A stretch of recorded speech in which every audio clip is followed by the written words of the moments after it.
Hi all, mid cap ഡോക്ടറിൻ്റെ post market and pre മാർക്കറ്റിലേക്ക് എല്ലാവർക്കും സ്വാഗതം. ഇന്ന് എന്താണോ ഞാൻ പ്രതീക്ഷിച്ചത് അതിന് ഘടകവിരുദ്ധമായിട്ടാണ് ഇന്ന് മാർക്കറ്റ് സംഭവിച്ചത്. പക്ഷേ എൻ്റെ പ്രതീക്ഷ ഇങ്ങനെയല്ല. ഞാൻ ഇന്നലെ വീഡിയോ ചെയ്തതും നമ്മുടെ ലെവൽസും എല്ലാം വളരെ കൃത്യമായിരുന്നു. വീഡിയോയിൽ പറഞ്ഞ കാര്യങ്ങളും എല്ലാം വളരെ കൃത്യമായിരുന്നു. അതുപോലെ തന്നെ സംഭവിച്ചു. പക്ഷെങ്കിൽ ഞാൻ നേരത്തെ നമ്മുടെ വീഡിയോ പറഞ്ഞിട്ടില്ലേ, നമുക്ക് എന്താ പറയുന്നത്, ചാർട്ട് ബേസ്ഡ് ട്രേഡും ഉണ്ട്, സെൻറ്റിമെൻ്റൽ ട്രേഡും ഉണ്ട് ഇല്ലേ. നമ്മുടെ സെൻറ്റിമെൻറ്റ്സ് നമ്മളെ നയിക്കുന്ന ട്രേഡുകളുണ്ട്, പ്യുവർലി ചാർട്ടിൻ്റെ ബേസിൽ മാത്രം ട്രേഡ് ചെയ്യുന്ന അവസ്ഥയുണ്ട്. അപ്പം ഇത് ചില സമയങ്ങളിൽ ഇത് മാറി മറിയും. ചിലപ്പോൾ നമ്മൾ പ്യുവർലി ചാർട്ട് ബേസ്ഡ് ആയിട്ട് തന്നെ നമ്മൾ ട്രേഡ് ചെയ്ത് മുന്നോട്ട് പോകും. ചില സമയത്ത് നമുക്ക് ചാർട്ടിന് വിശ്വാസമില്ലാത്തൊരു അവസ്ഥ സംജാതമാകാറുണ്ട്. അപ്പോൾ അങ്ങനെ ചാർട്ടിൽ വിശ്വാസമില്ലാതെ വരുമ്പോൾ നമ്മൾ എന്ത് ചെയ്യും? നമ്മൾ ബുദ്ധി കൊണ്ട് യുക്തി കൊണ്ടൊക്കെ ചിന്തിച്ച് കഴിഞ്ഞാൽ നമ്മൾ അതിന് ഓപ്പോസിറ്റ് ട്രേഡ് എടുക്കുന്ന സാഹചര്യങ്ങൾ ഉണ്ടാകാറുണ്ട്. അങ്ങനെ ഇന്ന് പലർക്കും സംഭവിച്ചിട്ടുണ്ടായിരിക്കാം. എന്നാൽ പ്യുവർലി ചാർട്ടിനെ ബേസ് ചെയ്ത് മാത്രം ട്രേഡ് ചെയ്ത അതിനെ മുറുകെ പിടിച്ചവർക്ക് മാത്രം ഇന്ന് വമ്പൻ പ്രോഫിറ്റ് ഉണ്ടാക്കിയിട്ടുണ്ട്. ഇന്ന് വമ്പൻ സ്ക്രീൻഷോട്ടുകളും വന്നിട്ടുണ്ട്. സ്ക്രീൻഷോട്ടിനായിട്ടൊന്നും പറയുന്നില്ല, ഞാൻ ആദ്യം പറഞ്ഞു അതിൻ്റെ പുറത്തേക്ക് പിടിക്കേണ്ട. അപ്പം അതുപോലെ തന്നെ ലോസ് ഉണ്ടാക്കിയവരും ഉണ്ട്. കാരണം പ്രതീക്ഷയ്ക്ക് ഘടകവിരുദ്ധമായിട്ട് സെൻറ്റിമെൻറ്റ്സ് അല്ലെങ്കിൽ നമ്മുടെ സ്വന്തം യുക്തിയും ബുദ്ധിയും ഉപയോഗിച്ച് നമ്മൾ ട്രേഡ് ചെയ്ത് സ്റ്റോപ്പ് ലോസ് കൊടുക്കാതെ ഇറങ്ങിയ ആൾക്കാരുണ്ട്. അതുപോലെ തന്നെ സ്റ്റോപ്പ് ലോസ് കൊടുത്ത ആൾക്കാരുമുണ്ട്. സ്റ്റോപ്പ് ലോസ് കൊടുത്ത് ന്യായമായ സ്റ്റോപ്പ് ലോസിൽ ഇറങ്ങിയ ആൾക്കാരുണ്ട്. അതെല്ലാം വീഴുമെന്ന് പൊട്ടും എന്ന് പറഞ്ഞ് ആഗ്രഹിച്ചിരുന്ന ധാരാളം ആൾക്കാരും ഉണ്ട്. അപ്പോൾ ഇവിടെ ഞാൻ എൻ്റെ കാര്യം ഞാൻ പേഴ്സണലായിട്ട് പറയാം. വളരെ അതിൽ നിന്ന് വലുതാക്കിയോട്ടെ. അപ്പം രാവിലെ നമ്മൾ ഇത് നോക്കിക്കഴിഞ്ഞാൽ മനസ്സിലാവും, ഒരു വൺ വേ റാലി ആയിരുന്നു ഇല്ലേ. അപ്പോൾ രാവിലെ ഇത്രയും ഗ്യാപ്പപ്പിൽ 50 പോയിൻറ്റ് ഗ്യാപ്പ്, 70 പോയിൻറ്റ് ഗ്യാപ്പപ്പിലാണ് ഇന്ന് മാർക്കറ്റ് ഓപ്പൺ ചെയ്തത് അല്ലേ. 70 പോയിൻറ്റ് ഞാൻ പറഞ്ഞു, മാർക്കറ്റ് ഓപ്പൺ ചെയ്ത് കഴിഞ്ഞാൽ ഇത് ഈ ഡോട്ടഡ് ലൈനാണ്. ഓപ്പൺ ചെയ്താലും മാർക്കറ്റ് താഴോട്ടൊന്ന് ഇറങ്ങി വരാനുള്ള സാധ്യത ഉണ്ടെന്ന് പറയും. താഴോട്ടൊന്ന് ഇറങ്ങി വന്നതിന് ശേഷം പിന്നെ മുകളിലോട്ട് പോകാൻ സാധ്യത. പക്ഷേ ഈ താഴോട്ട് ഇറങ്ങി വന്നു പക്ഷേ നമുക്ക് ഇവിടെ നിന്ന് ഒരു ആക്ഷൻ ഒന്നും ചെയ്യാൻ പറ്റാത്ത ഒരു സാഹചര്യമാണ്. നമുക്ക് ചുമ്മാ ഡയലോഗിന് പറയാം, കണ്ടില്ല ഞാൻ പറഞ്ഞ പോലെ മാർക്കറ്റ് താഴോട്ട് ഇറങ്ങി വന്നു. പക്ഷേ താഴോട്ട് ഇറങ്ങി വന്നെങ്കിലും നമുക്ക് അവിടെ നിന്ന് ഒരു എക്സിക്യൂഷൻ ഒരിക്കലും നടക്കുന്ന ഒരു ഏരിയ അല്ല, അല്ലെങ്കിൽ അതിനുള്ള സമയമോ സാവകാശമോ ഒന്നും നമുക്ക് കിട്ടത്തില്ല. എനിവേ, എന്തായാലും കറക്റ്റ് മാർക്കറ്റ് താഴോട്ട് വന്നതിന് ശേഷം തിരിച്ച് നമ്മുടെ ലൈൻ 25,401 ഈ ഒന്നിൽ വന്ന് കറക്റ്റ് സപ്പോർട്ട് എടുത്ത് മാർക്കറ്റോടെ ക്ലോസ് ചെയ്തു ഇല്ലേ. അപ്പോൾ തന്നെ ഇത് ഇൻഡിസിഷണൽ ക്യാൻഡിലാണ്, പക്ഷേ ഈ ക്ലോസിങ് നമ്മുടെ ലൈനിൻ്റെ മുകളിലാണ് ഇല്ലേ, ഒരു ഗ്രീൻ ക്യാൻഡിലുമാണ്. അപ്പം നമുക്ക് മനസ്സിലായി മാർക്കറ്റ് ഇവിടുന്ന് മുകളിലോട്ട് പോകാനുള്ള സാധ്യതയുണ്ട്. കാരണം ഇനിയിപ്പോൾ FISൻ്റെ ഡേറ്റ ഇതിലോട്ട് വന്നിട്ടില്ല. ഞാൻ കുറച്ച് നേരത്തെയാണ് വീഡിയോ ചെയ്യുന്നത്. നമുക്ക് നാട്ടിലെ ഏകദേശം 7 മണി ഒക്കെ കഴിയുമ്പോഴേ നമ്മുടെ ഡേറ്റ വരത്തുള്ളൂ. ഇപ്പം സമയം ഏകദേശം 6:30 ആയതേ ഉള്ളൂ, 6:30 ആയില്ല, 6:15 ആയതേ ഉള്ളൂ. അപ്പോൾ ഇന്ന് വ്യാഴാഴ്ചയാണ്. എനിക്ക് ഇത് ചെയ്തിട്ട് വേണം, ഇന്ന് സ്കൂളിൽ കുഞ്ഞിൻ്റെ PTA മീറ്റിംഗ് ഉണ്ട്, അതിന് പോകണം. അതിനുശേഷം നാളെ എൻ്റെ ട്രാവലിംഗ് ആണ്. അപ്പോൾ ഇതെല്ലാം കൂടെ ആകുമ്പം ഞാൻ കുറച്ച് ബിസിയാണ്. അപ്പോൾ അതുകൊണ്ടാണ് നേരത്തെ ചെയ്യുന്നത്. സപ്പോസ് ഞാൻ ഈ വീഡിയോ ചെയ്തതിന് ശേഷം എഡിറ്റ് ചെയ്യുന്നതിന് മുന്നാണെന്നുണ്ടെങ്കിൽ ആ ഡേറ്റ വരുവാണെന്നുണ്ടെങ്കിൽ ഞാനത് പ്രത്യേക ഒരു കട്ടിംഗ് ആക്കി ഞാൻ ഈ നമ്മുടെ വീഡിയോയുടെ ആദ്യം തന്നെ പോസ്റ്റ് ചെയ്യാം. അപ്പോൾ നിങ്ങൾക്ക് കാര്യങ്ങൾ ഏറെക്കുറെ മനസ്സിലാകും. കാര്യങ്ങൾ എന്തായാലും ഞാൻ പറഞ്ഞു പോവാം. ഞാൻ എന്താണ് വിചാരിക്കുന്നത് അത് ഞാൻ ഓൾറെഡി പറയാം. അതിനുശേഷം ഡേറ്റ വന്നതിന് ശേഷം അത് മാച്ച് ചെയ്യുമോ എന്നുള്ള കാര്യം നമുക്ക് പിന്നെ നോക്കാം. എന്തായാലും 92% എന്താണ് ഷോർട്ടാണ് ഇല്ലേ. മാർക്കറ്റ് 93 ആയിരുന്നു, 1% കുറച്ച് 92% അവർ ഷോർട്ടാണ്. അപ്പം ഈ ഷോർട്ടിനകത്ത് ഇന്നിപ്പോൾ നമുക്ക് വേണമെങ്കിൽ ഇതിനൊരു ഷോർട്ട് കവറിങ് റാലി ആയിട്ട് കണക്കാക്കാം. ഓക്കെ, ക്ലിയറാണ്, നമ്മൾ കൂടുതൽ ഡയലോഗൊന്നും പറയാനില്ല. ഇതൊരു ഷോർട്ട് കവറിങ് റാലി തന്നെയാണ്. കാരണം എന്താണ്, ഞാൻ പറഞ്ഞിട്ടുണ്ട് ഒരു ഷോർട്ട് കവറിങ് റാലി എങ്ങനെയാണ് നടക്കുന്നത്. ഞാൻ എൻ്റെ വീഡിയോയിൽ പല പ്രാവശ്യം പറഞ്ഞിട്ടുണ്ട്, പുതുതായിട്ട് ജോയിൻ ചെയ്തവർക്കൊക്കെ മനസ്സിലാകാൻ വേണ്ടിയാണ് ഞാൻ പറയുന്നത്. മാർക്കറ്റ് ഫസ്റ്റ് നമ്മുടെ ലൈനിൽ വന്ന് സപ്പോർട്ട് എടുത്തു, അതിനുശേഷം വീണ്ടും സെക്കൻഡ് ക്യാൻഡിൽ നോക്കി കഴിഞ്ഞാൽ ഒരു ഡോജി ഉണ്ടായി. കാരണം അവിടെ ഇൻഡിസിഷനിലാണ്, ബട്ട് നമ്മുടെ ലെവൽ ബ്രേക്ക് ചെയ്ത് താഴെ പോയില്ല അല്ലേ. അതിനുശേഷം വീണ്ടും അപ്പോൾ ഈ ഒരു 3 ക്യാൻഡിൽ നമ്മൾ പഠിക്കുമ്പം നമുക്ക് ഏകദേശം മനസ്സിലാവും മാർക്കറ്റ് അപ് ട്രെൻഡാണ്. പക്ഷേ അപ്പോൾ തന്നെ നമുക്ക് എന്താണ് ഇവിടെ ഒരു ട്രേഡ് ഓപ്പർച്യൂണിറ്റി എന്ന് പറയാനില്ല. വേണമെങ്കിൽ റിസ്കി ട്രേഡേഴ്സിന് ട്രേഡ് ഉണ്ട്, ബട്ട് ഒരു ബിഗിനറിന് ഒരിക്കലും ഒരു ട്രേഡ് ഇല്ല. കാരണം വെച്ചാൽ നമുക്കൊരു കൺഫർമേഷൻ ഇതിലാണ് കിട്ടിയിട്ടില്ല ഇവിടെ എങ്ങും. അപ്പോൾ തന്നെ ഇവിടെ നിന്ന് ഇവിടം വരെ വന്നതിന് ശേഷം മാർക്കറ്റ് താഴോട്ട് വരുന്നു എന്നുള്ളൊരു പ്രതീതി വരുത്തി ഇവിടെ ട്രേഡ് എടുത്ത ധാരാളം ആൾക്കാരുണ്ട്. ഈ ഒരു ക്യാൻഡിൽ നിങ്ങളുടെ ട്രേഡ് കറക്റ്റാണ്, നിങ്ങളുടെ എൻട്രി ഒന്നും വളരെ മോശമല്ല. ഇതിന് സ്റ്റോപ്പ് ലോസ് അടിച്ച് ധാരാളം ആൾക്കാരുണ്ട്. നിങ്ങളുടെ എൻട്രി കറക്റ്റാണ്, ബട്ട് നിങ്ങളുടെ സ്റ്റോപ്പ് ലോസ് അടിച്ചു. അതിനിപ്പോൾ നമുക്കൊന്നും പറയാൻ പറ്റത്തില്ല, നമ്മൾ ദൈവമൊന്നുമല്ല മാർക്കറ്റിൽ, അല്ലേ? നിങ്ങളുടെ എൻട്രി കറക്റ്റായിരുന്നു. ഇതിപ്പം ഞാൻ പറഞ്ഞല്ലോ 10% മാത്രമേ ഇങ്ങനെയുള്ള കേസുകൾ അത് വിജയസാധ്യതയുള്ളൂ. ഇപ്പോൾ നമ്മൾ ഇങ്ങനത്തെ 5 മിനിറ്റിൻ്റെ ക്യാൻഡിലിൻ്റെ ഫുൾ 75% ബോഡി വരുന്ന കേസും റിജക്ഷൻ ക്യാൻഡിലും എന്ത് സംഭവം, ഇപ്പോൾ എൻഗൾഫിങ് ആയാലും എന്തുവാണെന്ന് തന്നെ നമുക്ക് അവിടെ 10-7 ചാൻസ് മാത്രമേ ഉള്ളൂ. ബാക്കി 3 ഫെയിലിയർ ചാൻസാണ്. നിങ്ങൾ എപ്പോഴും നിങ്ങളുടെ മനസ്സിലതിരിക്കണം. അല്ലാതെ 10-10 വിന്നിങ് അല്ല. അത് നമ്മൾ മനസ്സിലാക്കണം കേട്ടോ. നിങ്ങൾ ഓർത്തിരിക്കണം. സാറങ്ങനെ പറഞ്ഞതുകൊണ്ട് മാർക്കറ്റ് മേലോട്ട് പോകുന്നു, ഒരിക്കലും അല്ല. 10-10 ഒരിടത്തും വിന്നിങ് പ്രോബബിലിറ്റി ഇല്ല. 10-7 മാക്സിമം ആണത്. 10-7 മാക്സിമം ആണ്. ചിലപ്പോൾ 6-5 ഒക്കെ വരാം. എങ്കിലും 10-7 നമ്മുടെ ഒരു ഇപ്പോഴത്തെ ഇത്രയും നാളത്തെ ഒരു യാത്ര വെച്ചിട്ട് നമുക്കൊരു 10-7 നമുക്ക് ഒരു കൺഫർമേഷൻ നമുക്ക് കിട്ടുന്നുണ്ട്. അപ്പം ഇവിടെ നിങ്ങളെടുത്തു, സ്റ്റോപ്പ് ലോസ് അടിച്ചു, ഓക്കെ, അത് കൊടുത്തു, മാന്യമായിട്ട് മാറി നിന്നു, ഇല്ലേ? അതിനുശേഷം ഇവിടെ വന്ന് ഇത് ബ്രേക്ക് ചെയ്തു. അതിനുശേഷം മാർക്കറ്റ് ഒരു ബ്രേക്ക് ഔട്ട് നൽകി വീണ്ടും ഇതുപോലെ തന്നെ. ഇത് കാരണം മാർക്കറ്റിനെ നമ്മളെ റീറ്റെയിലേഴ്സിനെ തെറ്റിദ്ധരിപ്പിക്കുകയാണ്. ഇവിടെ എത്തിയപ്പോൾ ഞാൻ പറഞ്ഞു, നിങ്ങൾ ഇന്ന് ദയവ് ചെയ്ത് ഇന്ന് ട്രേഡ് ചെയ്യരുത്, നിങ്ങൾ മാറി നിൽക്കുക എന്ന് ഞാൻ. കാരണം ഈ ഒരു സ്റ്റോപ്പ് ലോസ് അടിച്ചു, അടുത്ത ശേഷം വീണ്ടും ഒരു സ്റ്റോപ്പ് ലോസ് അടിക്കാനുള്ള സെറ്റപ്പിലോട്ട്. കാരണം ഇവിടെ നമുക്ക് ട്രേഡ് ഉണ്ട്, ഇല്ലേ? ഇവിടെ ഒരു ട്രേഡ് ഉണ്ട്. 5 മിനിറ്റിൻ്റെ ക്യാൻഡിൽ നല്ലൊരു ബോഡി നമുക്കിവിടെ കിട്ടി. ഇത് കണ്ടുകൊണ്ട് നമുക്ക് ബ്രേക്ക് ഔട്ട് നടത്തി ട്രേഡൊക്കെ എടുക്കും. അതിനുശേഷം അടുത്ത് ഒരു എൻഗൾഫിങ് പോലെ കാണിച്ചു. അത് നമ്മൾ നിങ്ങളുടെ സ്റ്റോപ്പ് ലോസ് അടിച്ചു, ഇല്ലേ? താഴോട്ട് വന്നു. നിങ്ങൾക്ക് വല്ലതും കിട്ടിയോന്ന് എനിക്കറിയത്തില്ല, കിട്ടാൻ സാധ്യത വളരെ കുറവാണ്. പക്ഷേ വീണ്ടും അത് സ്റ്റോപ്പ് ലോസ് അടിച്ചു പോയി. അപ്പം ഇവിടം വരെ ആയപ്പോൾ ഈ സ്റ്റോപ്പ് ലോസ് അടിച്ച്, ഈ 2 സ്റ്റോപ്പ് ലോസ് അടിച്ചപ്പോൾ ഞാൻ പറഞ്ഞു, നിങ്ങൾ ഇനിയും ട്രേഡ് ചെയ്യരുത്. ഇന്ന് എക്സ്പയറി ആണ് ഒന്നാമത്. കാരണം അങ്ങോട്ടും ഇങ്ങോട്ടും ആട്ടിക്കളിച്ച് പ്രീമിയം ഉരുക്കി തീർക്കുകയാണ് ഒന്ന്. രണ്ടാമത്തെ കാര്യം, ഇന്ന് ഒരു സൈഡിലോട്ടും പി സൈഡിലോട്ടാണെങ്കിലും സി സൈഡിലോട്ടാണെങ്കിലും പ്രീമിയം അപ്രീസിയേഷൻ വളരെ കുറവായിരുന്നു. നിങ്ങൾക്ക് നോക്കിയാൽ അറിയാം. കാരണം ഇപ്പോൾ ഞാൻ 1-2 പേര് പറഞ്ഞു, ഒരു ഫോള് കിട്ടിയിട്ടും ആ ഫോളിന് ഒരു 30-40 പോയിൻറ്റിൻ്റെ ഒരു ഫോള് കിട്ടിയിട്ടും നമുക്കൊരു ഇവിടെ കണ്ടൊരു ഫോള് ഞാൻ കണ്ടത് 30-40 പോയിൻറ്റിൻ്റെ ഫോള് കിട്ടിയിട്ടും ആ ഫോളിനകത്ത് കിട്ടിയത് 30 പോയിൻറ്റിൻ്റെ ഫോള് വന്നപ്പോഴും കിട്ടിയത് 5 പോയിൻറ്റിൻ്റെ പ്രീമിയം കിട്ടിയത്. 5 പോയിൻറ്റ് പ്രീമിയം അപ്രീസിയേഷൻ കിട്ടിയത്. കാരണം എന്താണ്, ഒരു ഗതിയും പരഗതിയും പിടിക്കാത്ത രീതിയിലാണ് മാർക്കറ്റിൻ്റെ പോക്ക്. അപ്പം ഇതൊക്കെ വെച്ചാണ് ഞാൻ പറഞ്ഞത്, നിങ്ങൾ ദയവ് ചെയ്ത് ട്രേഡ് ചെയ്യല്. നിങ്ങൾ ട്രേഡ് ചെയ്തില്ലെങ്കിൽ ട്രേഡ് ചെയ്തില്ലെന്നേ ഉള്ളൂ. ഓക്കെ, നിങ്ങൾ മാർക്കറ്റിൽ നിന്ന് മാറി നിൽക്കാൻ പറഞ്ഞത്. എത്ര പേര് അനുസരിച്ചു എന്നറിയത്തില്ല. കുറേ പേരൊക്കെ എനിക്ക് മെസ്സേജ് അയച്ചു, സാർ ഞങ്ങൾ മാറി നിൽക്കുകയാണ്, എന്ന് ചെയ്യുന്നില്ല എന്ന് പറഞ്ഞു. അവരെ അപ്രീഷിയേറ്റ് ചെയ്യുന്നു. കാശ് കയ്യിൽ കൂടുതലുള്ളവർ ട്രേഡ് ചെയ്ത് കാണും, കാശ് ഉണ്ടാക്കി കാണും, കാശ് കളഞ്ഞ് കാണും. അതൊന്നും നമ്മുടെ കൺസേൺ അല്ല. ഓക്കെ, അതൊക്കെ അവരവരുടെ കപ്പാസിറ്റി പോലെ ഇരിക്കും. അപ്പോൾ നമുക്ക് പറയാനുള്ള കാര്യം എന്ന് പറഞ്ഞു കഴിഞ്ഞാൽ, പറയാനുള്ള കാര്യം എന്ന് പറഞ്ഞു കഴിഞ്ഞാൽ, മാർക്കറ്റ് അപ്പം ഇവിടുന്ന് പിന്നെ അരിഞ്ഞ് ഞാൻ എൻ്റെ ഭാഷ പറഞ്ഞ പതുക്കെ പിന്നെയും അരിഞ്ഞ് പോയി അടുത്ത ലെവലിലെത്തി. എത്രയാണ്? 25,474. 474 എത്തിയപ്പോഴും അവിടെ വീണ്ടും ചെറിയൊരു പ്രോഫിറ്റ് ബുക്കിംഗ് ഉണ്ടാക്കി ഇവിടെ നേരെ തിരിച്ച് താഴോട്ട് വന്നു. ഇതിപ്പോൾ ഇച്ചിരി വലുതാക്കി കാണിക്കുകയാണെന്നുണ്ടെങ്കിൽ നിങ്ങൾക്ക് കുറച്ചുകൂടെ മനസ്സിലാക്കാം. കണ്ടോ, ഇങ്ങനെ ഒരു ഫോൾ, ഇതാണ് ഞാൻ പറഞ്ഞ ഫോള്. ഇങ്ങനൊരു ഫോള് നമുക്കിവിടെ കിട്ടി. ഈ കറക്റ്റ് നമ്മുടെ 25,474 വന്നിട്ട് റിജക്ഷൻ ക്യാൻഡിൽ വന്നു. ഈ റിജക്ഷൻ ക്യാൻഡിൽ ട്രേഡ് എടുത്തവർ കാണും. ഓക്കെ, അവർക്ക് ഇവിടുന്ന് ഇവിടം വരെ കിട്ടി. കറക്റ്റ് ഇവിടുന്ന് 441, 474, 40, 30, 70, ഒരു 35 പോയിൻറ്റിൻ്റെ ഒരു ഡ്രോപ്പ് കിട്ടി ഇവിടെ, ഇല്ലേ? ഒരു ഫോള് കിട്ടി. പക്ഷേ ഈ 35 പോയിൻറ്റ് ഫോള് കിട്ടുമ്പോൾ എനിക്ക് വേണം വാദത്തിനല്ലേ പറയാണ്ട് എൻ്റെ ലൈൻ ടച്ച് ചെയ്ത് നേരെ തിരിച്ചു വന്നു. വീണ്ടും മാർക്കറ്റ് ഒന്ന് സപ്പോർട്ട് എടുത്തു എന്നെനിക്ക് പറയാം. പക്ഷേങ്കിൽ ഇത് അതിൻ്റെ റിയാലിറ്റി എന്ന് പറഞ്ഞു കഴിഞ്ഞാൽ ഇത്രയും പോയിൻ്റ് ഉള്ളപ്പോൾ നിങ്ങൾക്ക് കിട്ടിയ 5 പോയിൻറ്റാണ്. ഞാൻ വാച്ച് ചെയ്തുകൊണ്ടിരിക്കുകയാണ്, മനസ്സിലായി? നിങ്ങൾക്ക് കിട്ടിയത് വെറും 5 പോയിൻ്റാണ്. ഇവിടുന്ന് ഇത്രയും ATM സ്ട്രൈക്കിൽ ഇത്രയും 35-40 പോയിൻറ്റ് മാർക്കറ്റ് വീണിട്ട് നിങ്ങൾക്ക് കിട്ടിയത് വെറും 5 പോയിൻറ്റ്. അപ്പോൾ തന്നെ മനസ്സിലാക്കിക്കോണം, കളികൾ പിന്നണിയിൽ ധാരാളം നടക്കുന്നുണ്ട്. നമുക്ക് അതിൽ പിടിച്ചു നിൽക്കാൻ പറ്റത്തില്ല എന്നുള്ള കാര്യം നമ്മളെപ്പോഴും തന്നെ മനസ്സിലാക്കുക. അത് മാത്രമല്ല, എക്സ്പയറി ഡേ ആണ്, സെൻസെക്സ് എക്സ്പയറി ആണ്, വോളറ്റിലിറ്റി ഭയങ്കര കൂടുതലായിരിക്കും. അതിനുശേഷം വീണ്ടും ഇവിടെ സപ്പോർട്ട് എടുത്തു. മാർക്കറ്റ് വീണ്ടും എന്ത് ചെയ്തു? മുകളിലോട്ട് പോയി നല്ലൊരു ബുള്ളിഷ് ക്യാൻഡിൽ ഉണ്ടായി. ഇതിൽ ചാടിക്കയറി ധാരാളം ഉണ്ടായിരിക്കാം. ഇത് പക്ഷേങ്കിൽ നമ്മുടെ ക്രൈറ്റീരിയ പ്രകാരം ഇതൊരു വലിയ ക്യാൻഡിൽ ഇല്ലേ? ഞാൻ പറഞ്ഞിട്ടുണ്ട് 20 ക്യാൻഡിലിന് മുകളിലുള്ള ക്യാൻഡിൽ കേരളം എന്ന് പറഞ്ഞിട്ടുണ്ട്. ഇത് എത്ര ക്യാൻഡിൽ നമുക്ക് നോക്കാമല്ലോ? 42, 60, 18 പോയിൻ്റ് ഉണ്ട്. ഓക്കെ, കയറി. Okay, fine, no problem. കയറിയവർക്ക് ഒരു അപ്രീസിയേഷൻ 18 പോയിൻറ്റിൻ്റെ ഒരു ക്യാൻഡിലാണ്. ഈ ക്യാൻഡിൽ നിങ്ങൾ കയറിയവർക്ക് നല്ലൊരു അപ്രീസിയേഷൻ കിട്ടി കാണും.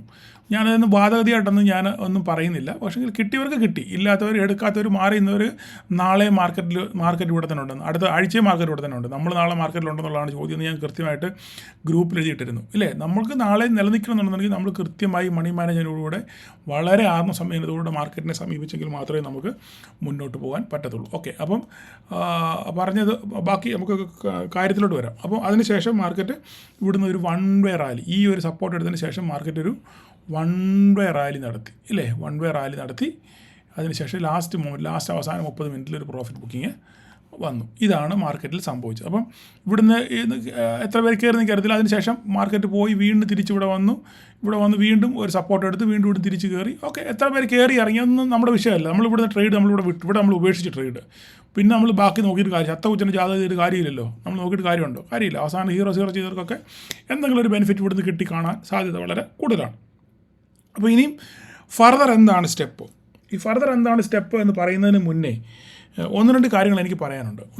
പറയാനുള്ളത് വെച്ച് കഴിഞ്ഞാൽ, ഞാൻ ഇന്നലെ കുറേ ന്യൂസുകളും കാര്യങ്ങളൊക്കെ നമുക്ക് ഷെയർ ചെയ്തു. ഇല്ലേ, അതിനകത്തിൽ 2 കാര്യം മാത്രമാണ് പോസിറ്റീവ് ന്യൂസും, ബാക്കി എല്ലാം നെഗറ്റീവ് ന്യൂസുമായിരുന്നു. പക്ഷേങ്കിൽ ഈ നെഗറ്റീവ് ന്യൂസ്, ഈ പോസിറ്റീവ് ന്യൂസ് എന്തായിരുന്നു? GDP growth world bank update ചെയ്തു. ഇല്ലേ, പിന്നെ നമ്മുടെ US ആയിട്ടുള്ള കരാറ്, പിന്നെ ട്രേഡ് ഇത് കൂടി, എക്സ്പോർട്ട് കൂടി. ഇത് രണ്ടുമായിരുന്നു പോസിറ്റീവായിട്ടുള്ള ന്യൂസ്. ബാക്കിയുള്ളതെല്ലാം നമ്മൾ പറഞ്ഞതെല്ലാം നെഗറ്റീവ് ന്യൂസായിരുന്നു. പക്ഷേങ്കിൽ മാർക്കറ്റിൽ പിന്നെ ഇന്ന് എന്തുകൊണ്ട് മാർക്കറ്റിന് ഇത്രയും റാലി ചെയ്തു എന്ന് നമുക്ക് മനസ്സിലാവണമെന്നുണ്ടെങ്കിൽ ഫസ്റ്റ് നമുക്ക് ഡേറ്റ വരണം. ഡേറ്റ വന്നില്ല, ഡേറ്റ വരാൻ ഇനി ടൈം എടുക്കും.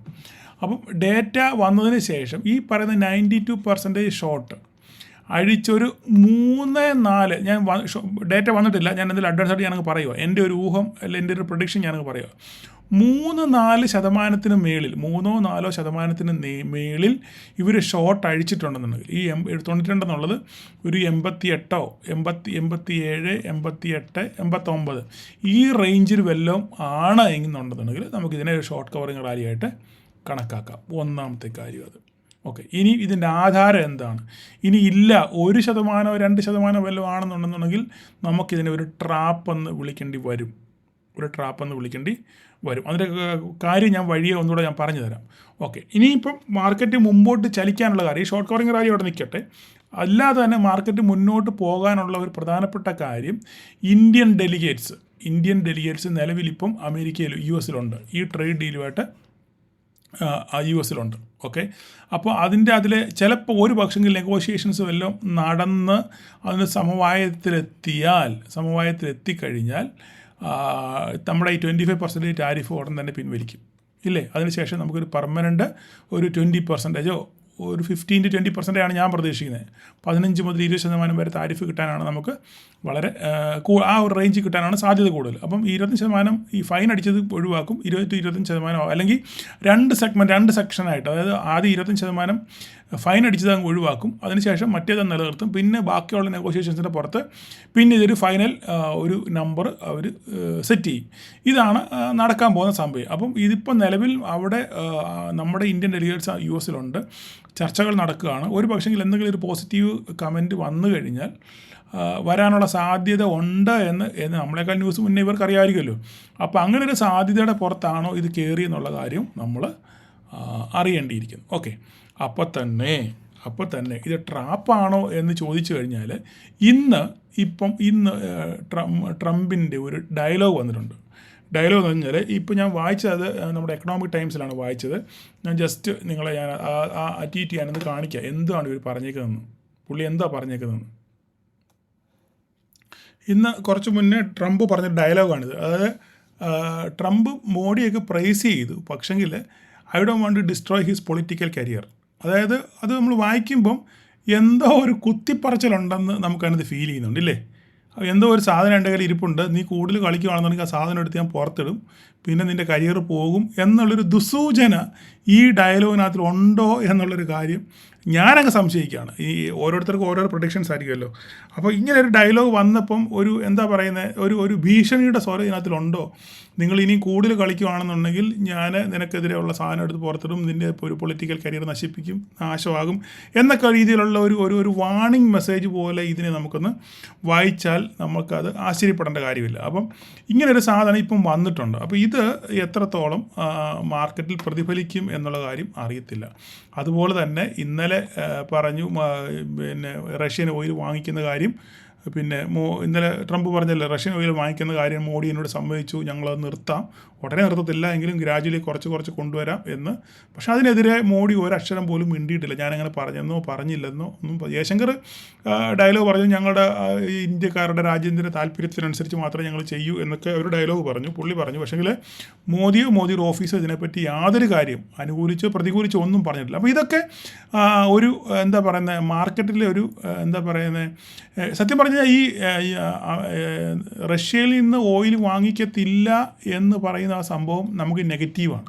കാരണം ഇത്ര ചീപ്പായിട്ട് നമുക്ക് ഓയിൽ വേറെ എങ്ങൊന്നും കിട്ടത്തില്ല. റഷ്യ നമുക്ക് തരുന്ന അതേ റേറ്റിൽ വേറെ ആരും നമുക്ക് ഓയിൽ തരില്ല. അപ്പോൾ നമ്മൾ ഈ സാധനം മേടിച്ച് മറച്ച് വിൽക്കുക, നമ്മൾ മറച്ച് വിൽപ്പനക്കാട് ആളാണ്. അപ്പം നമ്മളിപ്പോൾ അമേരിക്കയിൽ നിന്നൊക്കെ ഇറക്കുവാണെങ്കിൽ ട്രാൻസ്പോർട്ടേഷൻ ചാർജ് തന്നെ വളരെ കൂടുതലായിരിക്കും. പിന്നെ ഇതേ റേറ്റിൽ കിട്ടത്തൊന്നുമില്ല. പിന്നെ അതിവിടെ കൊണ്ടുവന്ന് അതിന് ചിലവ് കൂടുതലാണ്, മനസ്സിലായില്ലേ? അപ്പോൾ ചിലവ് കൂടുതലായതുകൊണ്ട് നമുക്കത് നഷ്ടമുണ്ടാകാനുള്ള സാധ്യതയാണ് വളരെ കൂടുതൽ. അപ്പോൾ നോക്ക്, നമ്മളുടെ ഇപ്പോഴാണ് നമ്മുടെ ഞാൻ പറഞ്ഞ പോലെ തന്നെ സംഭവിച്ചു. ഒരു സെക്കൻഡ്, നമ്മുടെ ഇത് വന്നു, എന്താണ് നമ്മുടെ ഡേറ്റ വന്നത് 86%. ഞാൻ പറഞ്ഞ പോലെ ഏകദേശം സംഭവിച്ചു. 86% ഷോർട്ട് ആയി. അതായത് 6% എന്ത് ചെയ്തു, അവർ ഷോർട്ട് അഴിച്ചു. അപ്പോൾ ആ പ്രതിഫലനമാണ് ഇവിടെ കാണുന്നത്. ഓക്കെ, ആ പ്രതിഫലനമാണ് ഇവിടെ കാണുന്നത്, 6%. ഓക്കെ, ഞാനതിവിടെ അതിൻ്റെ ആ സ്ക്രീൻഷോട്ട് ഇവിടെ വെക്കാം, ഒരു സെക്കൻഡ്.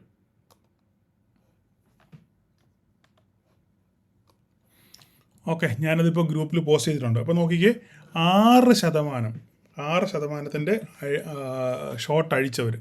അപ്പോൾ അതാണ് ഈ റാലിക്കുള്ള പ്രധാനപ്പെട്ട കാര്യം. 86 കണ്ടോ, 92 എന്നുള്ളത് 86. അപ്പം ഇതായിരുന്നു ഇന്നത്തെ റാലിക്ക് കാരണം, ഇന്നത്തെ ഷോർട്ട് കവറിങ്ങിനുള്ള കാരണം അതായിരുന്നു. അപ്പം എന്തോ ഒരു പോസിറ്റീവ് ന്യൂസ് വരുന്നുണ്ട്. പക്ഷേ നമുക്ക് ഇതുവരെ പൂർണ്ണമായിട്ട് ഇത് വിശ്വസിക്കാനും പറ്റത്തില്ല. കാരണം പണി തരാനാണോ എന്നുള്ള കാര്യവും നമുക്ക് അറിയാൻ പറ്റത്തില്ല. കാരണം ഈ കുറച്ച് ഷോർട്ട് അങ്ങോട്ട് അടിച്ച് കാണിച്ചിട്ട് പിറ്റേ ദിവസം പിന്നെ ഷോർട്ട് കൂട്ടാനാണോ അല്ല മുകളിൽ നിന്ന് പിന്നെ ഷോർട്ട് അടിക്കാനാണോ എന്നുള്ള കാര്യമൊന്നും നമുക്ക് പറയാൻ പറ്റത്തില്ല. അപ്പം അതുകൊണ്ട് അടുത്ത ദിവസങ്ങളിൽ നമ്മൾ മാർക്കറ്റിനെ വളരെ ക്ഷമയോടെ വീക്ഷിക്കണം. അപ്പോൾ ഇന്നത്തെ റാലി മനസ്സിലായല്ലോ. ഇന്നത്തെ റാലിയുടെ ഇത് ഞാൻ ആദ്യം വരുന്നതിന് മുമ്പ് തന്നെ പറഞ്ഞു, അഴിച്ചുകൊണ്ട് പ്രതിഫലനമായിരിക്കും ഈ സംഭവം എന്നുള്ള കാര്യം. അപ്പം ഇതെന്താണ് സൂചിപ്പിക്കുന്നത്? ഇത് സൂചിപ്പിക്കുന്നത് ഒരു പക്ഷെങ്കിൽ അമേരിക്കയിൽ നിന്നുള്ള എന്തെങ്കിലും ഒരു പോസിറ്റീവ് ന്യൂസ് വരാനുള്ള സാധ്യത ഉണ്ടെന്നുള്ള ന്യൂസ് ഒരു പക്ഷെങ്കിൽ കിട്ടിയോ അതിൻ്റെ അടിസ്ഥാനത്തിലാണോ എന്ന് നമുക്ക് അറിയത്തില്ല. അപ്പോൾ 6% ഷോർട്ട് അഴിച്ചതിൻ്റെയാണ് ഈ ഷോർട്ട് കവറിങ് റാലി നമ്മൾ കണ്ടത്. വളരെ ക്ലിയർ ആയല്ലോ. അടുത്ത കാര്യം എന്ന് പറഞ്ഞു കഴിഞ്ഞാൽ ദീപാവലി വരുന്നുണ്ട്. അപ്പോൾ ദീപാവലിയുടെ സമയത്തുള്ള ഒരു പുഷാണ് എന്നും നമുക്ക് ഇതിനെ കരുതാം. അപ്പം അങ്ങനെയാണെന്നുണ്ടെങ്കിൽ 20-ാം തീയതി ദീപാവലി കഴിയുമ്പം ഇത് പൊട്ടി താഴോട്ട് വരാനാണോ എന്നുള്ള കാര്യം നമുക്ക് അറിയത്തില്ല. മോളിൽ കൊണ്ടിട്ടിട്ട് വീണ്ടും ഷോർട്ട് അടിച്ചു വിട്ടും അങ്ങോട്ട് കയറ്റുന്നു, വീണ്ടും മോളിൽ കൊണ്ടുപോയി വീണ്ടും ഷോർട്ട് അടിക്കുന്നു. 25,000 നമുക്ക് റേറ്റ് നമുക്ക് നോക്കാം. 25,600 26,000 കൊണ്ടുപോയിട്ട് അവിടുന്ന് വീണ്ടും അടിച്ച് താഴോട്ട് വിടാനാണെന്നുള്ള കാര്യം നമുക്ക് അറിയത്തില്ല. ഓക്കെ, അപ്പം നമുക്ക് കാത്തിരുന്ന് കാണാം എന്താണ് സംഭവിക്കാൻ പോകുന്നത്. ഓക്കെ, അപ്പോൾ ഇനിയിപ്പോൾ നമുക്ക് അനാലിസിനോട് വരാം. നമുക്ക് 18 മിനിറ്റായി, പക്ഷേ നമുക്ക് പറഞ്ഞ കാര്യങ്ങൾ പറയാതെ പറ്റത്തില്ലല്ലോ, എനിക്കറിയാം. അപ്പോൾ ഇത് പ്രശ്നം വെച്ചാൽ രാവിലെ ഈ വീഡിയോ കാണുന്നവർക്കാണ് ഈ പ്രശ്നം. ഇത്രയും കാണാനുള്ള സാവകാശം നിങ്ങൾക്ക് കാണുന്നത്. അതുകൊണ്ട് നിങ്ങൾ വൈകുന്നേരം തന്നെ വീഡിയോ കാണാൻ ശ്രമിക്കുക. ഓക്കെ, അപ്പോൾ നമുക്ക് ഇനിയിപ്പോൾ നമുക്ക് മറ്റേ ഡെയിലിയിലോട്ട് പോവാം. ഡെയിലി നിങ്ങൾ നോക്കിക്കഴിഞ്ഞാൽ മനസ്സിലാവും. അത് നോക്കിക്കേ, ഡെയിലി നിങ്ങൾ നോക്കിക്കഴിഞ്ഞാൽ ഇതാണ് നമുക്കൊരു റെസിസ്റ്റൻസ് ആയിട്ടുള്ളത്, ഇല്ലേ? നമുക്ക് ഇപ്പോൾ ഓൾറെഡി ഞാൻ പറഞ്ഞു, ഈ ഹയർ ഹൈ ക്രോസ് ചെയ്ത് കഴിഞ്ഞ് കഴിഞ്ഞാൽ അടുത്തൊരു ലെവല് ഇത് ബ്രേക്ക് ചെയ്തു. ഇനി അടുത്തൊരു ലെവലിലേക്ക് മാർക്കറ്റ് പോവുകയാണ്. അപ്പോൾ നമുക്കിനി എന്താ സംഭവിക്കാൻ പോകുന്നത് നോക്കാം. ഇങ്ങനെ സംഭവിക്കാൻ പോകുന്നു കഴിഞ്ഞാൽ ഇത് കുറച്ചൊന്ന് മാറ്റാം. നമ്മൾ നോക്കിക്കഴിഞ്ഞാൽ ഇതാ നോക്കുക. ഇനിയിപ്പോൾ നമുക്ക് അടുത്തൊരു ഇത് പറയാനുള്ളത് ഇതാണ്, ഈ ഹൈ ആണ്, ഈ ഹൈ. അപ്പോൾ നാളെ ഈ ഹൈ ബ്രേക്ക് ചെയ്യുന്നുണ്ടോ നോക്കുക. പ്രധാനപ്പെട്ട ഈ ഹൈ 25 61 റേഞ്ച് ഈ സംഭവം നാളെ ബ്രേക്ക് ചെയ്യുന്നുണ്ടെന്ന് നോക്കുക, അല്ലെങ്കിൽ ഗ്യാപ്പ് അപ്പോൾ കൂടെ ഇത് ക്രോസ് ചെയ്യുന്നുണ്ടെന്ന് നോക്കുക. അങ്ങനെ ക്രോസ് ചെയ്യുകയാണെന്നുണ്ടെങ്കിൽ നാളെ അപ്പോൾ നമുക്ക് വീണ്ടും ഇവിടെ ഒരു ട്രെൻഡ് ലൈൻ വരയ്ക്കേണ്ടി വരും അല്ലേ. ഇവിടുന്ന് ഒരു ട്രെൻഡ് ലൈൻ നമുക്കിങ്ങനെ ഇങ്ങോട്ട് വരയ്ക്കാം. ഇങ്ങനെ വരയ്ക്കുകയാണെന്നുണ്ടെങ്കിൽ നമുക്ക് അടുത്ത റേഞ്ച് എന്ന് പറയുന്നത് ഏകദേശം ഇതാണ് 625 നാളെ ഒറ്റ ദിവസം കൊണ്ട് വരുവാണെന്നുണ്ടെങ്കിൽ ഏകദേശം 25700 വരെ വരാനുള്ള സാധ്യതയുണ്ട്. 25700 ഇത് ക്രോസ് ചെയ്യണം. 25700 റേഞ്ചിലൊക്കെ ഈ ട്രെൻഡ് ലൈൻ വരാനുള്ള സാധ്യതയുണ്ട്. ഇത് നോക്കുക, ഈ 25661 മെയിൻ സംഭവം അത് ബ്രേക്ക് ചെയ്ത് മുകളിലോട്ട് പോയാൽ പിന്നെ ഈ ട്രെൻഡ് ലൈനാണ്. ഈ ട്രെൻഡ് ലൈനും ബ്രേക്ക് ചെയ്ത് മുകളിലോട്ട് പോയി കഴിഞ്ഞാൽ പിന്നെ അടുത്ത് നമ്മൾ ഡേ വൈസിൽ നമ്മൾ വരയ്ക്കുക. നാളെ എന്തായാലും നാളെ വെള്ളിയാഴ്ചയാണ്, നാളെ ഫൈനൽ ഡേ, അവസാന ദിവസമല്ലേ. അപ്പോൾ നാളെ അവസാനത്തെ ദിവസം എന്താണ് സംഭവിക്കുന്നത്? ഇത് ബ്രേക്ക് ഔട്ട് നടത്തി മുകളിലോട്ട് പോവുമോ, അല്ല ഒരു പ്രോഫിറ്റ് ബുക്കിംഗ് താഴോട്ട് വരുമോ, അല്ല ഈ ട്രെൻഡ് ലൈൻ സപ്പോർട്ട് എടുത്ത് നിൽക്കുമോ, ഇതിന് മുകളിൽ ഈ ലൈനിൻ്റെ മുകളിൽ മാർക്കറ്റ് നാളെ ക്ലോസിങ് കിട്ടുമോ എന്നുള്ള കാര്യം, ഇത്രയും കാര്യമാണ് നാളെ നമ്മൾ സൂക്ഷ്മമായിട്ട് വീക്ഷിക്കേണ്ടത്. ഓക്കെ, അത് പറഞ്ഞുകൊണ്ട് അത്രയും ഭാഗം നിർത്തുന്നു. നമുക്കിനി 5 മിനിറ്റിൻ്റെ ക്യാൻഡിലോട്ട് വരും. അപ്പോൾ മാർക്കറ്റ് നമ്മളെല്ലാം പറഞ്ഞ് നമ്മുടെ നമ്മളൊന്നും ചെയ്യണ്ട, നമ്മൾ അതിനെ ഒന്നും മാറ്റേണ്ട കാര്യങ്ങളൊന്നുമില്ല. ഇനിയിപ്പോൾ നമുക്ക് നോക്കാനുള്ളത് മോളി വര വരയ്ക്കണം ഇല്ലേ. നമ്മൾ മുമ്പേ പറഞ്ഞു 25700 നമുക്ക് ആ വര രണ്ടാമതൊന്ന് വരയ്ക്കേണ്ടി വരും. ഒരു മിനിറ്റ് നോക്കിക്കോട്ടെ. ഡേയിലോട്ട് പോയി കഴിഞ്ഞാൽ നമുക്ക് ആ ഡേ ഹൈ ഒന്ന് വരയ്ക്കണം ഇല്ലേ.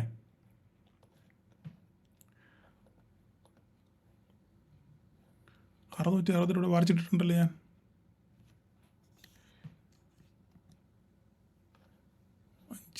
അഞ്ച് മിനിറ്റ്. 628 ഈ 628 അടുത്ത ഹൈ. ഈ ഹൈ ആണ് നമ്മൾ മുമ്പ് ഡേ ക്യാൻഡിൽ വരച്ചില്ലേ, ആ ഹൈ കണ്ടില്ലേ, അതാണ് ഹൈ. അപ്പോൾ നമുക്കിനിയും അടുത്ത ലെവൽ വരയ്ക്കണം ഇല്ലേ. അടുത്ത ലെവൽ വരയ്ക്കണമെന്നുണ്ടെങ്കിൽ നമുക്കിനിയും 15 മിനിറ്റിൻ്റെ ക്യാൻഡിലോട്ട് പോയ വല്ലതും കിട്ടുമോ നോക്കാം. ഒന്നും കിട്ടാനില്ല. 45 മിനിറ്റിലോട്ട് പോകാം.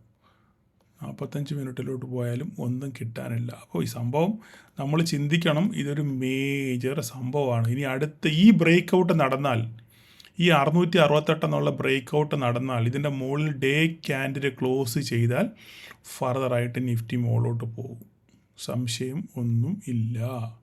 അപ്പോൾ നമുക്കിനി അടുത്ത ലെവൽ വരണമെന്നുണ്ടെങ്കിലാണ് പ്രശ്നം. 2 ഓവറിലോട്ട് നോക്കാം.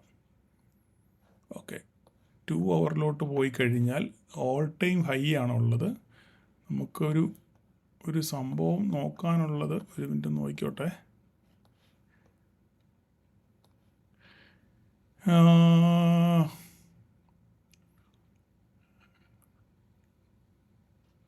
നമുക്കുള്ളത് 668 ശേഷം സമാധാനപ്പെടണേ, അക്ഷമരാകണേ.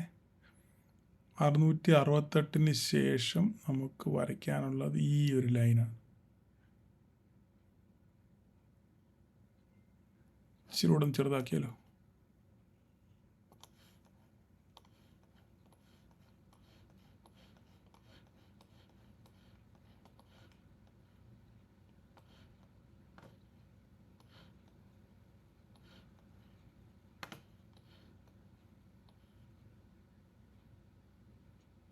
$26,330 ഇവിടെ ഉണ്ട്. പക്ഷേങ്കിൽ നമുക്ക് ഇവിടെ ഒരു ലൈൻ വേണം.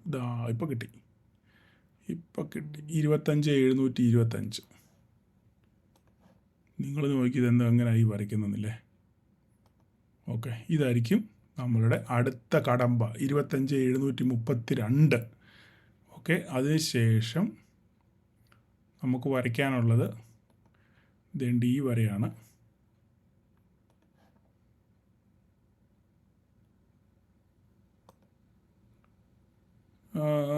$854. ഓക്കെ, 854.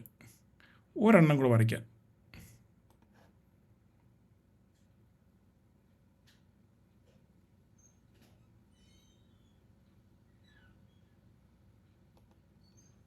$982. തൽക്കാലം അത്ര മതി. നാളെ നമുക്ക് വീക്കിലനുസരിച്ച് വരുമ്പോൾ നമുക്ക് വീണ്ടും ഒന്നുകൂടെ നമുക്ക് ലൈന് വരയ്ക്കാം. ഓക്കെ, അപ്പം വര കിട്ടിയല്ലോ. 25,668, 730. ഈ 668 മേജർ ലൈൻ ഞാൻ പറയുന്നത്. ഇത് നമ്മുടെ തലവരയായിട്ട് നമുക്ക് കണക്കാക്കണം ഈ സാധനത്തെ. ഓക്കെ, അതിനെ നമുക്ക് ഒരു ഗ്രീൻ ക്യാൻഡിലാക്കി വേണ്ട, ബ്ലൂ ക്യാൻഡിലാക്കി വലുതാക്കിയിട്ടേക്കാം.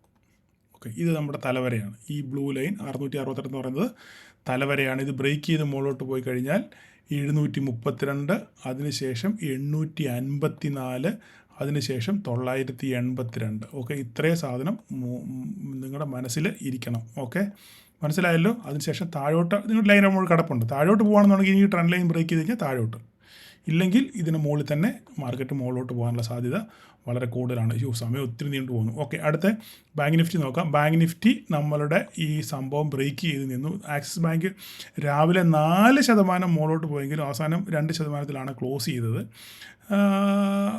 കണ്ടോ, 4%-ന് മുകളിൽ 5%-അടുത്ത് പോയായിരുന്നു. പക്ഷേ HDFC ഒക്കെ 2.5% ADR-നകത്ത് കാണിച്ചെങ്കിലും 1.6 ഒക്കെ ഉള്ളൂ. അപ്പം ഈ ബാങ്കിങ് സെക്ടർ ഇപ്പോൾ ഒരു ശോകമാണ്. അവൻ കരുത്തനായിരുന്നു, പക്ഷേ ഇപ്പം ഒരു ശോകമാണ്. അപ്പം ഇനിയിപ്പോൾ നിങ്ങൾ നോക്കേണ്ടത് ഈ 57,312 സസ്റ്റെയിൻ ചെയ്യണമെന്ന് നോക്കുക. സസ്റ്റെയിൻ ചെയ്തിട്ടുണ്ടെന്നുണ്ടെങ്കിൽ അടുത്ത ലെവലിലോട്ട് മാർക്കറ്റ് പോകും. അടുത്ത ലെവലിൽ വരച്ചിട്ടിട്ടില്ലേ? ചേടാ, അതും പ്രശ്നമാണല്ലോ. ഒരെണ്ണം ഞാൻ വരച്ചിട്ടേക്കാം.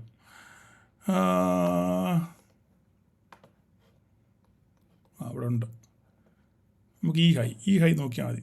ഞാൻ വളരെ കൂലങ്കഷമായിട്ട് നോക്കുന്നില്ല. നമുക്ക് ഈ ഒരു ഹൈ 618. ഓക്കെ, 57,618 ഇവിടെ നിൽക്കട്ടെ, അങ്ങനെ മതി. അപ്പോൾ നമുക്കല്ല പിന്നെ ഇടയ്ക്ക് വരയ്ക്കണമെന്ന് അന്നേരം ഞാൻ നാളെ വരച്ച് തരാം. നാളെ എന്തായാലും ഞാൻ കാണും. ഓക്കെ, 618 നിൽക്കട്ടെ. അതിനുശേഷം നമുക്ക് മുകളിലോട്ട് പോകുകയാണെന്നുണ്ടെങ്കിൽ വരയ്ക്കേണ്ടി വരുമല്ലോ. അല്ലെ പിന്നെ അന്നേരം ഇപ്പം നിങ്ങൾ കിടന്ന് വെള്ളം വെക്കും ഇല്ലേ? അപ്പോൾ നമുക്ക് സമയം ഒത്തിരി പോകുന്നല്ലോ.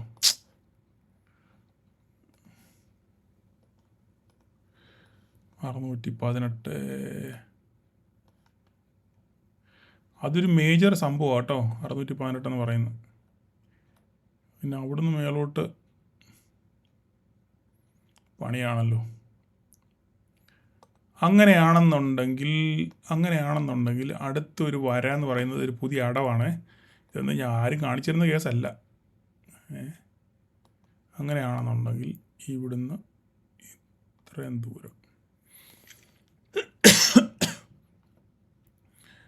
ഇത്രയും ദൂരം ഇവിടുന്ന് പോകാനുള്ള സാധ്യതയുണ്ട്.